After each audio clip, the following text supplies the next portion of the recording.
নামাজ যদি 2টা থেকে 2টা 30 হয়, তুমি 2টা 30 পর্যন্ত দাঁড়িয়ে থাকো।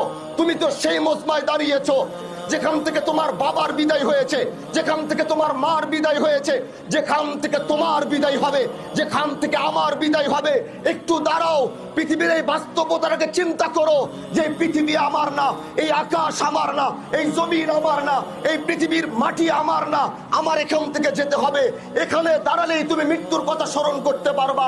5টা মিনিট বেশি দাঁড়াও, পৃথিবী থেকে চলে যাওয়ার বাস্তবতা বুকের ভিতরে ধারণ করে তারপরে বাড়িতে যাও। আল্লাহ জানো, আজ আমার চাচা যেখানে চলে গেছেন, আমি তার জন্য দোয়া করি। আজ তার সন্তানরা দাঁড়িয়ে রয়েছে। আমি শরীয়তুল্লাহর বংশ বলে নয়, এখানে সবচেয়ে বড় আলেমও যদি দোয়া করে, আরেকদিকে তার সন্তান যদি হাত উঠিয়ে বলে, এ আহকামুল হাকিমিন আল্লাহ, তুমি আমার বাবাকে মাফ করো, আমরা সবাই মিলে দোয়া করব। তার সন্তান একা দোয়া করবে। সরকারে কায়নাতের হাদিস, সন্তানের জন্য যদি, বাবার জন্য যদি সন্তান হাত উঠায়, আল্লাহ পাক সে হাত কোনোদিন ফেরত দেয় না।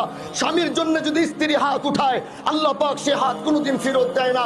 এজন্য আমি আমার ভাইদেরকে বলবো, আমরা তো দোয়া করবই, কিন্তু তার পাশে পাশে যখনই নামাজে বসবেন, সালাম ফিরিয়ে সর্বপ্রথম নিজের বাবার জন্য দোয়া করবেন। আল্লাহ যেন তাকে জান্নাতের আলা মাকাম নসিব করে, তার কবরের আযাব যেন আল্লাহ পাক মাফ করে দেয়, সন্তান পরিবারকে সবরে জামিল যেন দান করে।